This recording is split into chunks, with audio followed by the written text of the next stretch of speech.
Hi, Facebook family. This is Melissa Misi, and we're doing another episode of At Home, a Child Care Group. Last episode that was live, which was Tuesday, we talked about setting ourselves up for success and sleeping and some things we can do with our kids to make our day smoother. I said if you have any questions, reach out to Child Care Group. Well, I had a couple questions about potty training that came up and got me thinking about that's a really hot topic.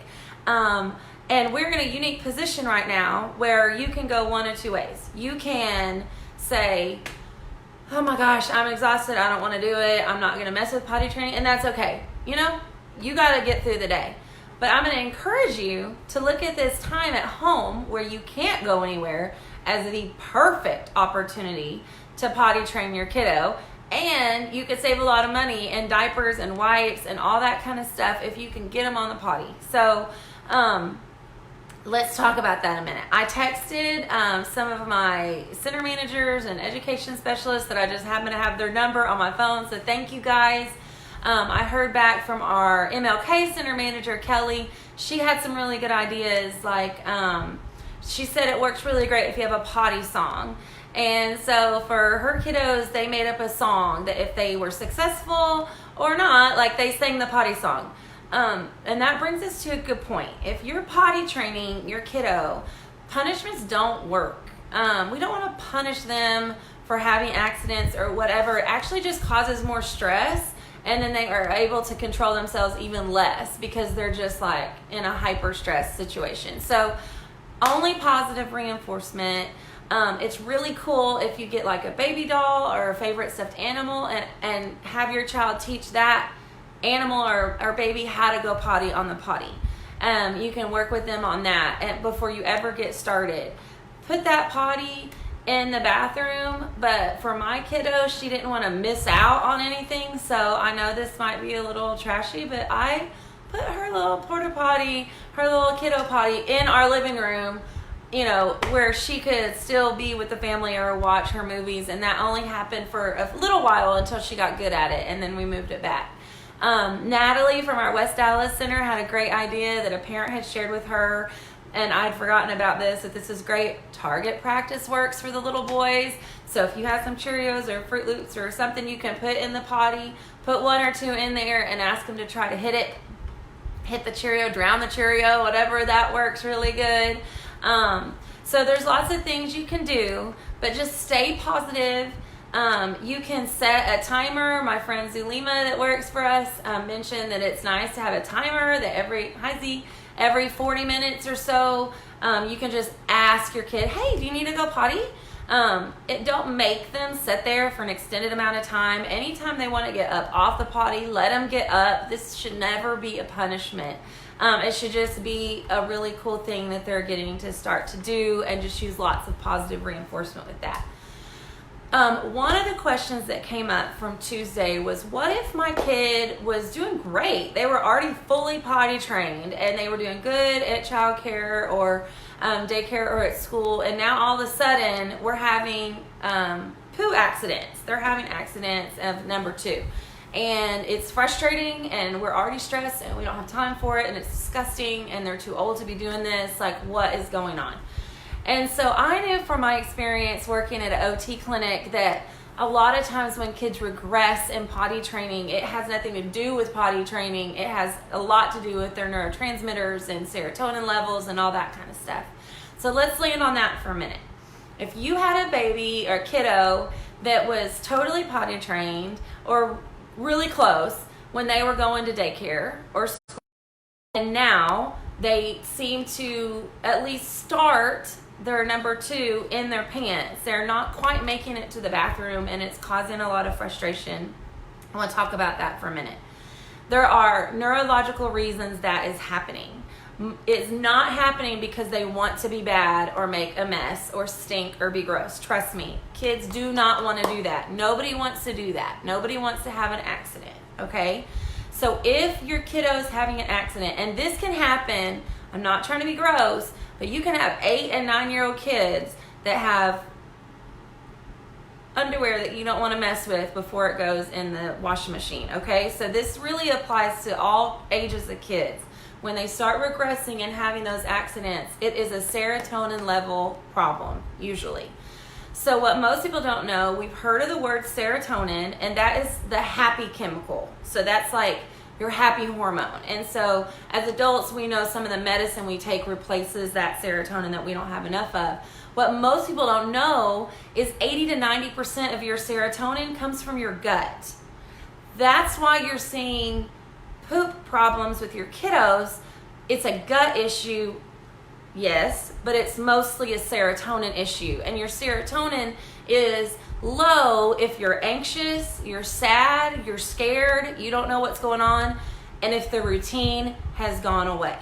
So those kids that were in daycare and school were doing great, and they were potty trained, and maybe they've been potty trained for years, and now they're home and having issues. They're stressed, they're scared, and their routine is gone.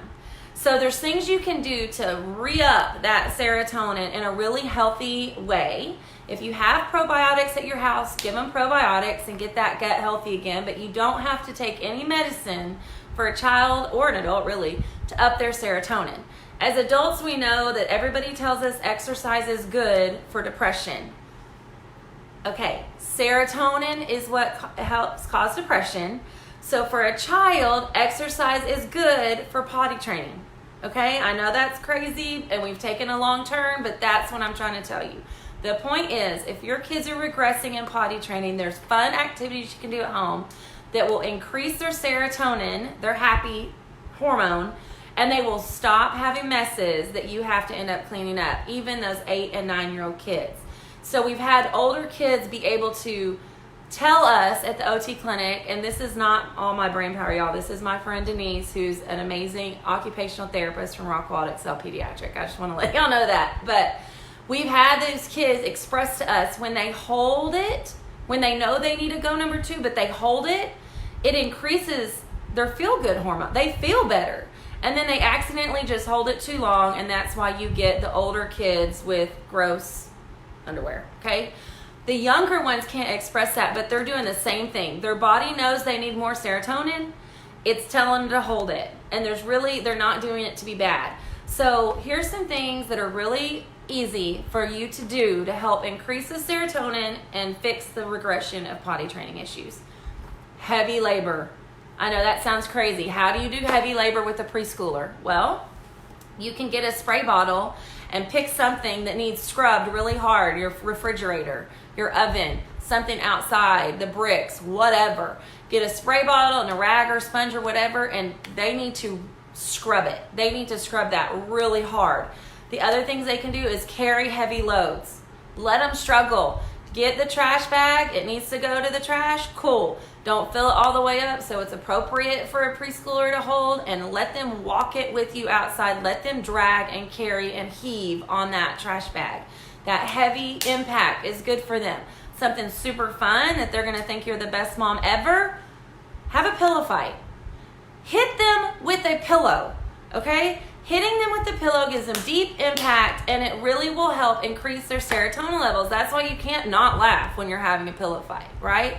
Some other things you can do is things that we did when we were growing up. Wheelbarrow walking, frog, that leapfrog stuff. Any of the deep impact, like heavy work on their body, will get their serotonin levels up.